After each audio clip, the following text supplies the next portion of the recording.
하나님의 말씀이 에스겔에게 임했다 이렇게 얘기합니다. 그래서 오늘 지금 제가 여러분이 한 내용은 에스겔에 주신 누구의 말씀이에요?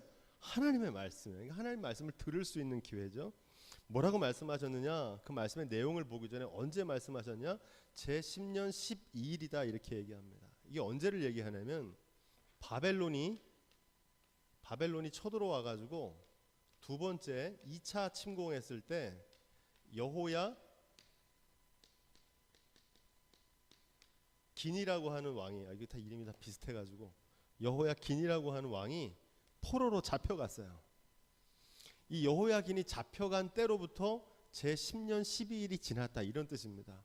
왜 에스겔이 이 얘기를 여호야긴이 잡혀간 때로부터 잡냐면 이때 누구도 잡혀갔냐면 에스겔도 같이 잡혀갔어요.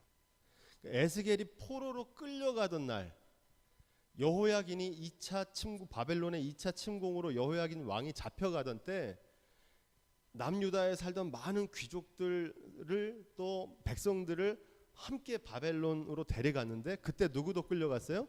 에스겔도 같이 끌려갔단 말이에요. 그래서 에스겔이 지금 이때를 이야기하는 것은 바벨론이 2차 침공하고 여호야긴이 잡혀가던 때로부터 제 10년 12일이 지났다는 겁니다. 요 때가 언제냐면 예수님 오시기 전 BC 597년입니다. 이렇게 보면은 이 BC 597년이니까 그로부터 10년이 지난 거거든요. 그러니까 지금 이때는 언제냐면 BC 587년. 예요. 이 BC 587년 언제냐면 바벨론 왕 느부갓네살이 남유다에 쳐들어와 가지고 포위하고 남유다를 멸망시키려고 한 때, 그때를 이야기합니다. 이제 오늘 말씀에 이제 심판받는 곳이 어디입니까? 애굽을 심판하시거든. 애굽. 요즘으로 말하면 이집트죠. 이 애굽. 성경에 많이 나오는 나라 중에 하나가 애굽입니다. 이 애굽하면 제일 먼저 떠오르는 말씀이 출애굽기 떠오르시잖아요. 그죠? 모세 이야기가 담겨 있는 그 애굽입니다. 자, 그런데 오늘 말씀해 보니까 이 애굽을 심판하면서 마지막 7족속을 심판하시는데, 7족속 우리 혹시 기억나시는가요? 7족속, 가나안 지역에 있던 7족속, 모압, 암몬, 또 뭐가 있었죠? 블레셋, 떠오르는 대로 또 뭐가 있었었죠? 에돔, 브로, 그리고 시돈. 그리고 마지막 오늘 말씀이 누굽니까? 애굽이에요. 애굽에 대한 심판은 마지막입니다. 그런데 왜 이 7족속이냐? 여기 있는 기록된 이 7족속들만 얘기하는 것이 아니라 이 7이라고 하는 숫자가 성경에 많이 나오는데, 7이라고 하는 단어는 소위 완전수라고 하거든요. 그 말은 뭐냐면 이 7족속만 얘기하는 것이 아니라 모든 족속들을 말하는 겁니다. 모든 나라. 요한계시록에도 보면 7교회 나오죠. 7교회. 거기서 말하는 7교회는 당시 초대교회 소아시아에 있는 7교회만 얘기하는 게 아니라 모든 교회들에게 주시는 말씀이라는 거예요. 그래서 이 7족속에게 주시는 말씀이라는 건 무슨 얘기냐면 단순히 이 가나안 지역에 살고 있던 7족속만 말하는 게 아니라 모든 열방, 모든 민족, 모든 나라, 모든 사람들에게 하나님의 심판이 예외가 없다는 말입니다. 변함없는 진리가 있잖아요. 누구도 부인할 수 없는 진리. 모든 사람은 죽습니다. 그렇죠? 이게 진리예요. 근데 단순히 죽음이 끝이 아니고 모든 사람이 죽을 뿐만 아니라 죽음 앞에서 어디에 서게 됩니까? 하나님의 심판대 앞에 서게 된다는 겁니다. 여기에 예외가 없다는 겁니다. 끝이 있다는 거예요. 끝. 유한한 존재라는 겁니다. 인간의 모든 삶이, 역사가 유한한 존재라는 겁니다. 이것을 깨닫고 오늘 우리의 삶을 돌아볼 수 있는 지혜가 있기를 주님의 이름으로 부탁을 드립니다. 그래서 이 모든 말씀 에스겔을 통해 가지고 가나안 7족속에 하는 얘기는 단순히 이 사람들에게만 하는 얘기가 아니라 세상에 있는 모든 열방과 민족들이 하나님의 심판을 피할 수 없다. 언젠가 하나님의 심판대 앞에 서게 되어 있는데 그 순간 그 마지막 심판대에 서는 그들의 모습을 통해서 오늘 우리의 삶이 저들과 같지 않도록 내 신앙의 삶을 점검할 수 있는 기회로 삼게 되기를 주님으로 축원드립니다. 두로가 3장에 걸쳐서 나온다고 그랬습니까? 3장이나 두로가 얘기가 나오거든요. 두로는 대표적으로 물질로 인해서 교만한 사람을 뜻합니다. 두로만 얘기하는 게 아니라 오늘날 많은 사람들이 물질이 많아지고 풍성해지면 어떻게 돼요?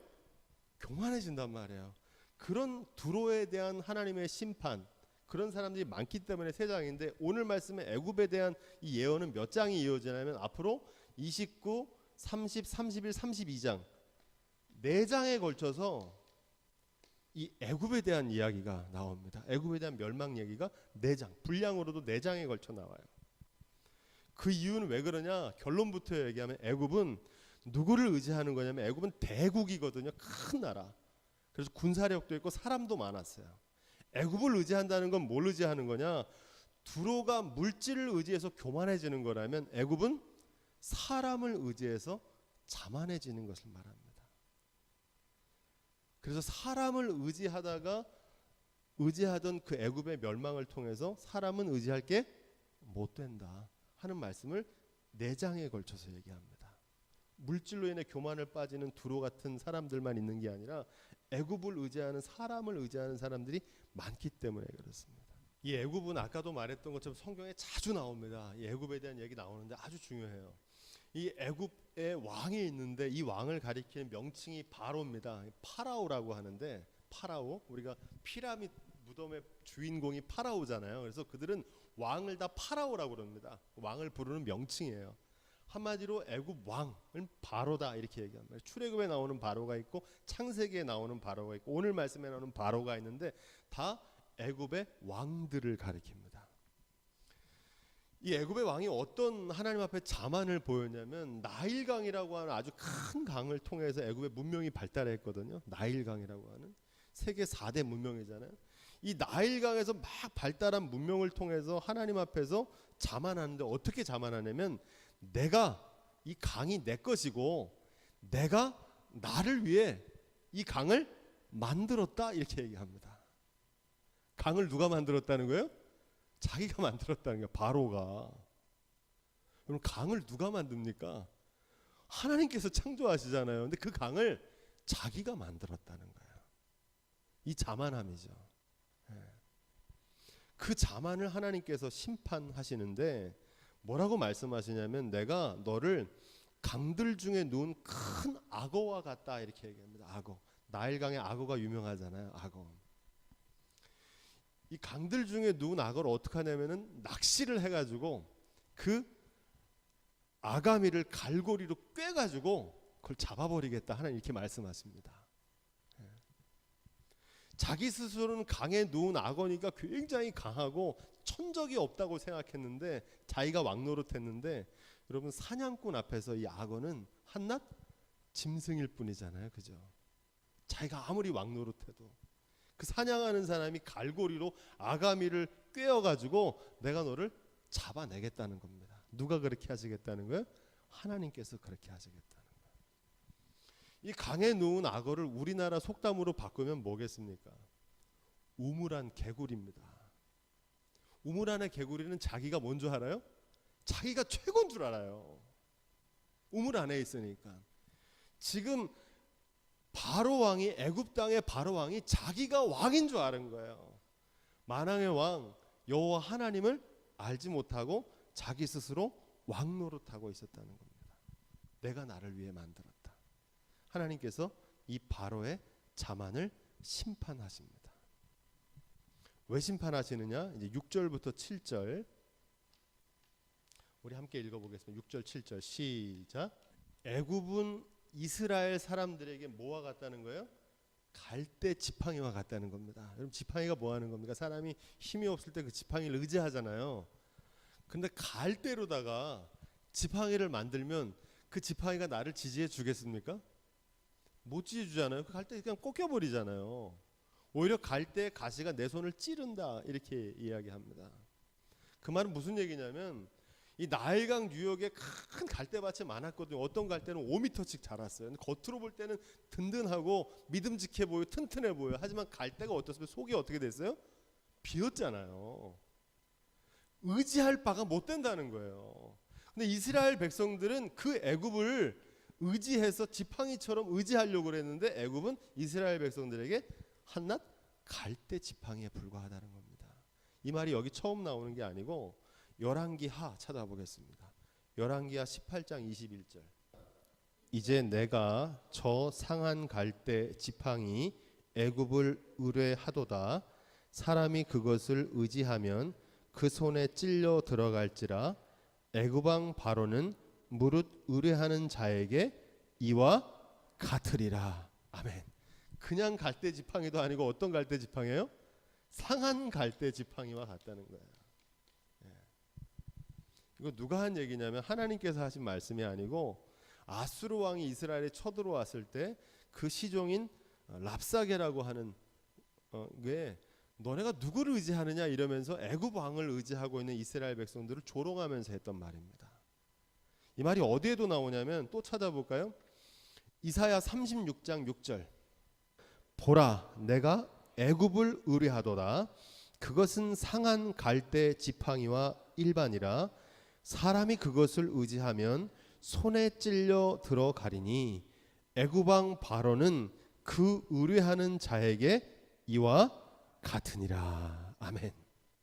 그렇죠. 이제 분명해지죠. 이스라엘 백성들은 어려운 일만 찾아오면은 하나님을 의뢰하고 하나님께 나아간 게 아니라 누구를 의뢰했어요?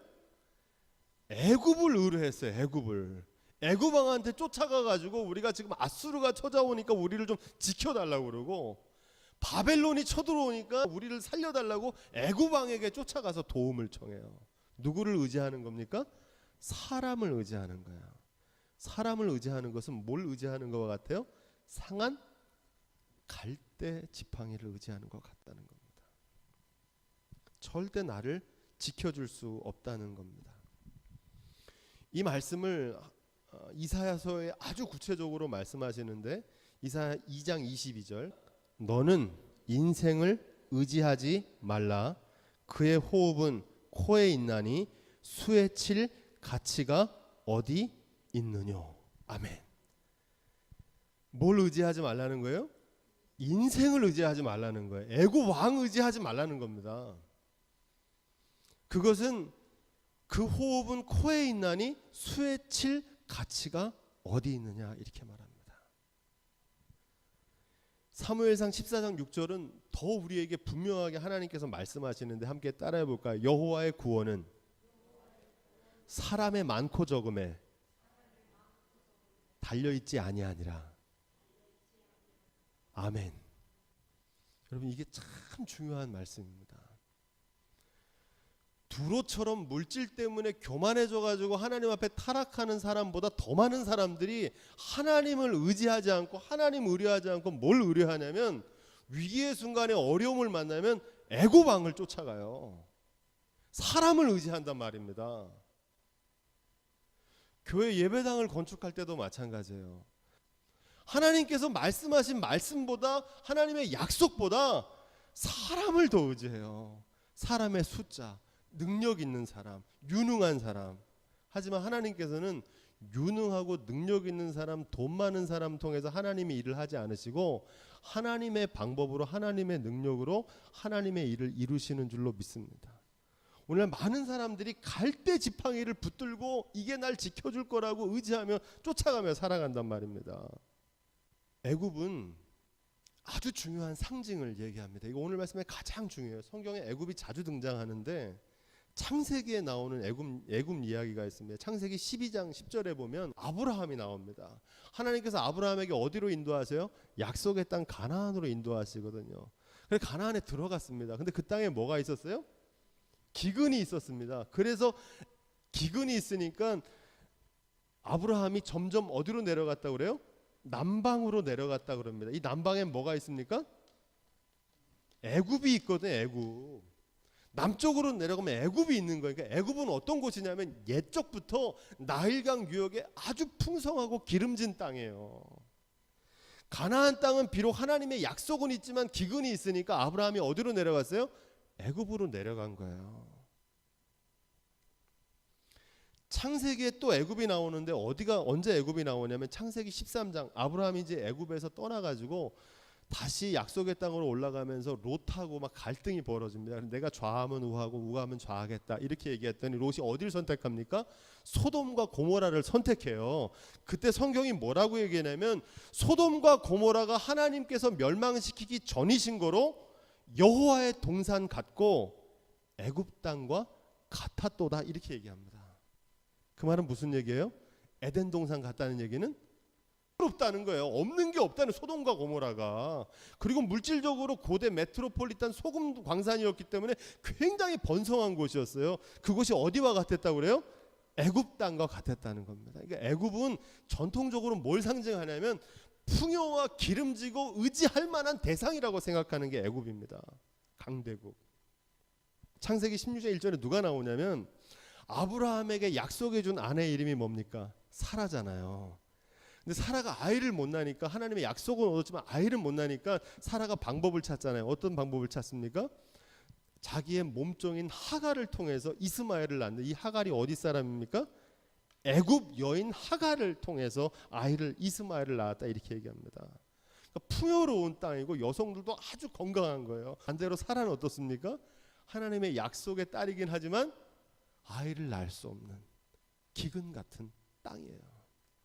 성경이 말하는 것은 아주 분명합니다. 많은 사람들이, 아브라함조차 믿음이 있는 사람도 하나님의 약속의 땅, 기근이 있는 땅보다는 남방 애굽을 선택했고, 소돔과 고모라가 애굽 땅과 같았고, 오늘 많은 사람들도 하나님의 약속보다, 하나님의 말씀보다는 뭘 쫓아가요? 애굽을 쫓아간단 말입니다. 애굽이 더 힘이 있다고 생각하는 거예요. 왜 물질을 의지하고 왜 사람을 의지합니까? 하나님은 안 보이시니까 우리의 기도를 들으시지 않을 거라고 생각하는 거예요. 하나님을 믿는 믿음이 있으면 뭘 합니까? 의뢰하잖아요. 의지하는 거거든요, 믿음은.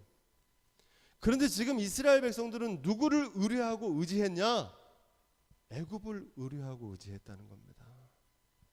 이 갈대 지팡이를 붙잡다 위기의 순간에 그냥 꺾어질 갈대 지팡이를 하나님보다 더 신뢰하고 의지했다는 거예요.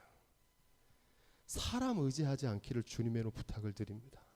사람에 의해 영향을 받을 수밖에 없지만, 그럼에도 불구하고 제가 깨닫는 게 뭐냐면 사람은 의지할 대상이 못 된다. 할렐루야. 오직 하나님 의지할 수 있는 저와 여러분들이 될 수 있기를 주님으로 축원드립니다. 하나님을 의지해야 돼요. 하나님을 경외해야 되고, 하나님을 신뢰하시고, 하나님을 의뢰하고 의지하는 교회가 될 수 있기를 주님의 축원드립니다. 적어도 다른 일은 모르겠어요. 저는 경제 생활에 있어서 하나님을 의뢰하고 신뢰하는 믿음이 뭐냐면 그게 11조거든요. 요즘 11조에 논쟁이 많더라고요. 논쟁할 게 없어요. 11조는 내 경제, 물질의 주관자가 하나님이라는 사실을 믿고 고백하는 것인 줄로 믿습니다.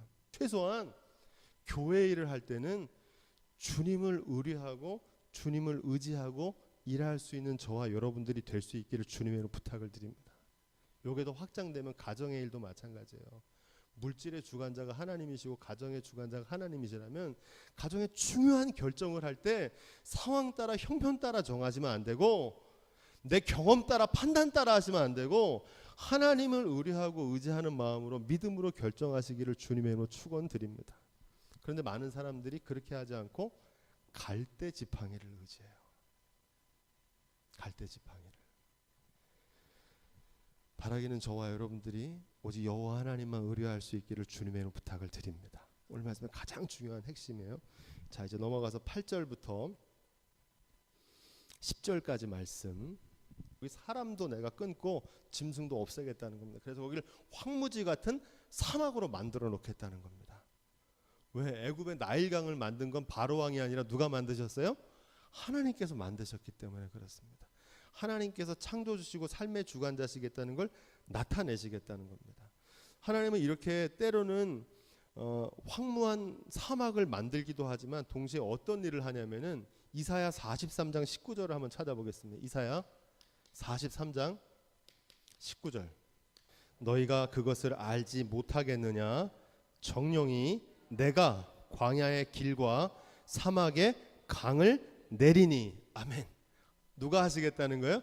하나님께서. 어떻게 하시는 거예요? 사막에 강을 내고 길을 내겠다는 거예요. 그러니까 하나님께서 삶의 주관자시고 하나님께서 창조주이신 줄로 믿습니다. 지금 애굽 바로왕은 이걸 잊어버린 거예요. 자기가 강도 자기가 만들고 사람이 자만해지면 이런 생각을 가져요. 근데 이게요, 성경에만 나오는 얘기가 아니에요. 10년의 기도의 과정과 많은 사람들의 헌신과 기도를 통해서 하나님께서 역사에서 하나님께서 지으시고 길을 내셨는데 이걸 보고 자기가 한 일부분을 참여했죠. 아주 중요한 역할을. 근데 뭐라고 그러냐면 이걸 누가 했다 그러는 거예요? 내가 했다 그러더라고요. 사람들이. 그렇게 자만해요. 하나님께서 그 자만을 심판하십니다. 어떻게 심판하세요? 사람과 짐승을 끊고 황무지로 만들어 놓으면 네가 그때 되면 그 모든 것을 여호와 하나님 창조주이신 내가 지었다는 걸 알게 될 것이다. 그 일을 하시는 겁니다. 11절부터 15절 11절부터 15절 시작. 40년 동안이란 얘기가 계속 반복해서 나옵니다. 40년 동안 이제 애굽을 하나님께서 심판하시겠다는 겁니다. 성경의 40이라고 하는 단어는 숫자 40년만을 의미하는 게 아니라 많이 나옵니다. 40년 하면 제일 생각나는 게 뭡니까? 이스라엘 백성들이 애굽이잖아요. 출애굽기에서 광야 40년. 그렇죠. 광야 40년. 또 40 하면 생각나는 숫자가 뭐가 있습니까? 예수께서도 40일간 광야에서 시험 받으셨고, 40 하면 생각나는 게 노아의 방주 홍수가 났을 때 비가 얼마 옵니까? 40주야로 비가 옵니다. 그러니까 성경에 말하는 이 40은 단순히 40일만 얘기하는 게 아니고 하나님께서 징계하시고 심판하시는 기한을 이야기합니다. 이 에스겔이라고 하는 이 책이 얼마나 대단하냐면 성경에 굉장히 능통해요. 그러니까 구약에 있는 말씀들을 다 인용하고 있고 예수님도 이 에스겔 말씀을 자주 인용해요. 제가 이 에스겔 말씀 깜짝 놀라는 게 복음서에 있는 많은 말씀도 예수님께서 이 에스겔서를 많이 인용하셨더라고요. 그리고 우리가 알고 있는 요한계시록도 바르게 이해하려면 이 에스겔 말씀을 모르기 때문에 엉뚱하게 해석하는 거거든요. 그런 면에 봤을 때 이 에스겔은 이 애굽을 생각하면 누가 생각나냐면 출애굽기에 나오는 그 애굽, 그리고 애굽에서 400년 애굽 광야에서 출애굽해서 40년간 광야 생활한 거를 이 에스겔은 잘 알고 있었던 거예요. 그래서 무슨 말씀을 하냐? 이 40년간 하나님께서 애굽을 심판하실 거라는 겁니다. 그 말은 뭐냐? 하나님께서 하나님의 고난과 하나님의 훈련과 하나님의 연단의 시간이 바로 이 40이라는 숫자에 담겨 있습니다. 이 하나님의 연단이라고 하는 거, 고난이라는 게 무슨 의미가 있냐면 이 고난, 하나님의 연단이라면 이게 끝없는 게 아니라 40이란 말은 끝이 있다는 겁니다. 그러니까 시작하는 날이 있으면 끝나는 날이 있어요. 제가 수험생들한테 늘 위로하는 게 뭐냐면 수험생이 평생 하면 못하는데 수험생이 끝나는 날이 있잖아요. 그죠? 고등학교 3년이면 끝나잖아요. 그것처럼 이 40년이라고 하는 건 기한이 끝이 있다는 겁니다. 더 중요한 건 40년이라는 기간 속에 뭐가 있냐면 하나님의 뜻이 담겨져 있다는 겁니다. 고난 속에 뜻이 있다는 거예요. 연단하신 데는 뜻이 있다는 겁니다. 어떤 뜻이 있습니까? 하나님께서 이스라엘 백성들을 연단하시고 애굽을 심판하셔서 어떻게 하시려고 하느냐? 그 뜻이 16절에 나옵니다. 하나님께서 애굽을 이렇게 심판하시는 이유는 애굽을 의뢰하고 신뢰하는 사람들이 애굽은 의뢰할 대상이 못 되는구나. 애굽은 신뢰할 만한 대상이 못 되는구나. 그걸 깨닫고 여호와 하나님을 하나님으로 알게 하시려고 애굽을 고난을 통해서 심판하시고 연단하시는 하나님의 뜻이 있는 줄로 믿습니다. 이게 왜 중요하냐면요. 우리도 우리의 삶 속에서 고난을 당할 때 어떤 사건을 통해서 그 속에 담겨져 있는 하나님의 뜻을 깨달을 수 있는 지혜가 있기를 주님의 이름으로 부탁을 드립니다. 반드시 뜻이 있어요. 연단하실 때는 이유가 있단 말입니다. 하나님께서 깨닫기를 원하시는 거예요. 다시는 의지하지 못하게 하리라. 사람을 의지하거나 인생을 의지하지 못하게 하겠다 이렇게 얘기합니다. 오직 주님만 의지하고 오직 주님만 의뢰할 수 있는 교회와 가정과 우리 삶이 될 수 있기를 주님의 이름으로 다시 한번 부탁을 드립니다. 제가 오늘 새벽에도 말씀드렸지만 예수님께서 우리의 믿음을 얘기하면서 뭐라고 하냐면 너희에게 뭐만한 믿음이 있으면 그랬어요? 겨자씨. 어제 저희 딸이 물어보더라고요. 아빠 겨자씨가 어떤 거예요? 물어보더라고요. 저희 어렸을 때 우리 담임 목사님이 지금도 있지 않아요. 성지순례 다녀오셔서 겨자씨를 교인들한테 하나씩 선물로 주셨어요. 겨자씨. 근데 보니까 겨자씨가요 얼마나 작냐면은 좁쌀을 이렇게 부셔놓은 것처럼 작아요. 근데 알갱이는 있어요. 근데 그렇게 작아요. 너희가 겨자씨만한 믿음이 있어도 산을 옮길 수 있고 이 나무를 바다에 심겨진다 그래도 그게 옮겨질 거다 그러잖아요. 겨자씨만한 믿음이 있어도 그 말은 믿음이 있다는 겁니까? 없다는 겁니까? 믿음이 없다는 거예요. 제가 제일 안타까운 게 뭐냐면 하나님을 안 믿는 사람은 안 믿으니까 그렇다 쳐요. 근데 하나님을 믿는다고 하는 사람들이 겨자씨만큼도 믿음이 없어요. 겨자씨만큼도 하나님을 신뢰하지 못하고 겨자씨만큼도 하나님을 의뢰하지 않고 겨자씨만큼도 하나님을 의지하지 않아요. 제가 이걸 왜 이렇게 얘기하냐면 경험적으로 얘기하는 거예요. 교회 예배당을 건축할 때 눈을 씻고 찾아봐도 믿음이 없더라고요. 얼만큼도 없어요? 겨자씨만큼도 없어요. 다른 거는 사람은요 엄청나게 의지해요. 그 사람이 뭐 다 해줄 것처럼 그 사람의 뭐 말에 그 사람의 능력에 그 사람에 의지하는데 얼마나 의지하는지 몰라요. 왜 그렇습니까? 사람은 자기가 믿는 것을 신뢰하게 돼 있고 자기가 믿는 것을 의뢰하게 돼 있고 자기가 믿는 걸 의지하게 돼 있거든요. 위기의 순간에 반드시 드러나게 돼 있어요.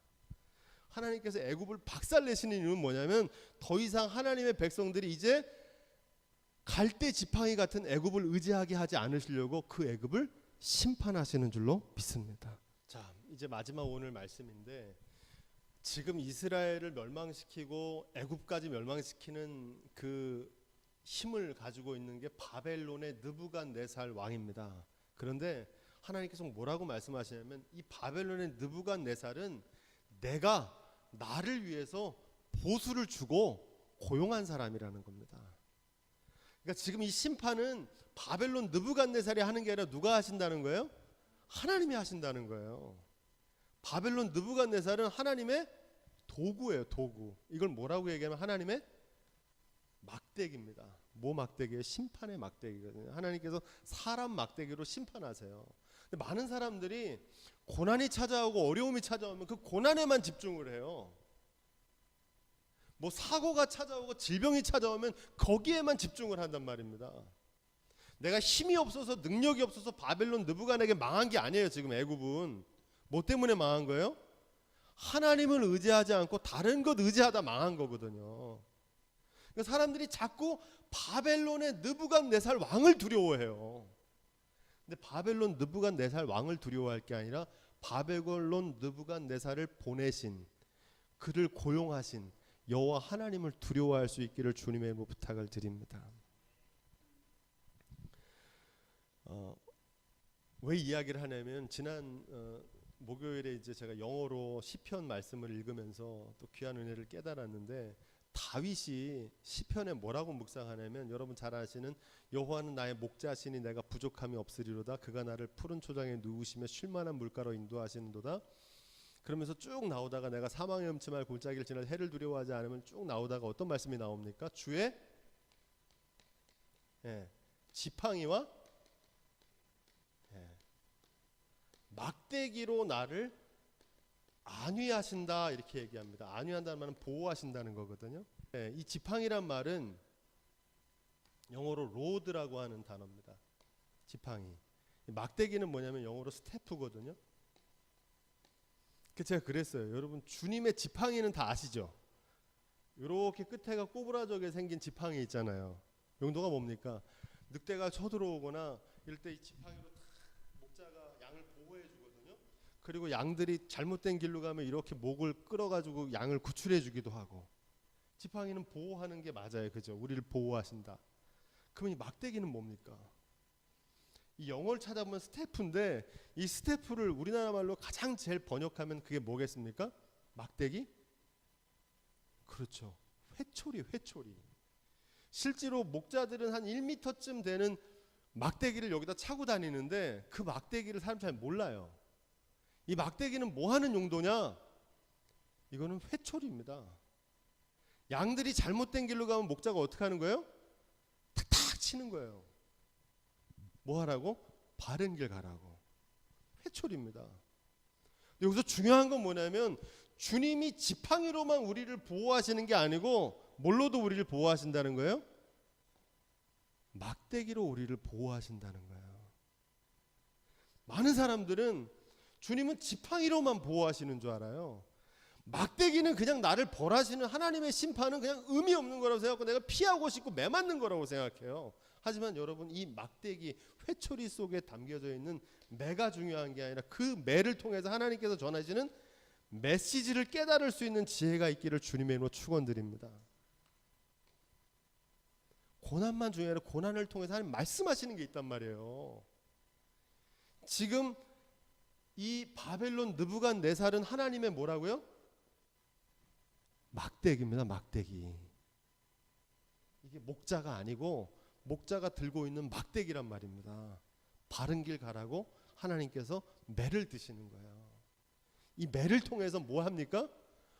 어리석은 자녀들은요, 엄마가 막 매를 때리면 아파, 매 맞는 것만 생각을 해요. 어떤 철없는 애들은 우리 엄마가 날 미워서 저렇게 이렇게 때리는 줄 알잖아요. 철 없는 애들은. 그렇죠. 근데 좀 철들면 어때요? 그 매가 나를 잘 되라고, 나를 사랑하시는 사랑의 매구나. 할렐루야. 그 목자의 막대기 속에 담겨져 있는 주님의 사랑을 깨달을 수 있기를 주님의 부탁을 드립니다. 여기서 제가 기가 막힌 거 뭐냐면, 주제는 아니지만 수고는 나를 위한 거다 하나님 이렇게 말씀하십니다. 바벨론 느부갓네 군대를 일으켜가지고 두로를 쳤는데 두로에서 별로 수익이 없었다는 거예요. 그래서 애굽은 내가 이 바벨론 느부갓네살이 나 때문에 고생했는데 내가 이것을 바벨론 느부갓네살에게 애굽을 풍요로운 땅이니까 보상으로 줬다는 거예요. 하나님 쓰신 건요 반드시 갚아주셔요. 절대 공짜로 사람을 쓰는 법이 없어요. 하나님께서 임금 체불 안 하신다고요. 네가 수고하고 날 위해서, 너는 내가 지금 나를 위해서 수고한 너니까 내가 너를 애굽을 네 보수로 주겠다 이렇게 얘기합니다. 그래서 지금 애굽을 치는 건 누가 치는 거예요? 하나님이 치시는 거예요. 왜? 의지할 바가 못 된다. 21절 마지막 절입니다. 시작. 여기서 한 뿔이라고 하는 거는, 뿔은 성경에 많이 나오는데 왕권과 권위, 힘을 상징합니다. 그러니까 이스라엘에서 한 뿔이 나올 거라는 거예요. 그래서 바벨론이 멸망하고 지금 애굽이 다 멸망했지만 하나님께서 이스라엘을 다시 회복시키시겠다는 겁니다.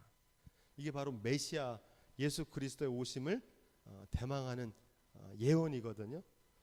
여호와를 경외하는 사람들을 일으켜서 다시 하나님을 찬양해야 할 것이다 이렇게 말합니다.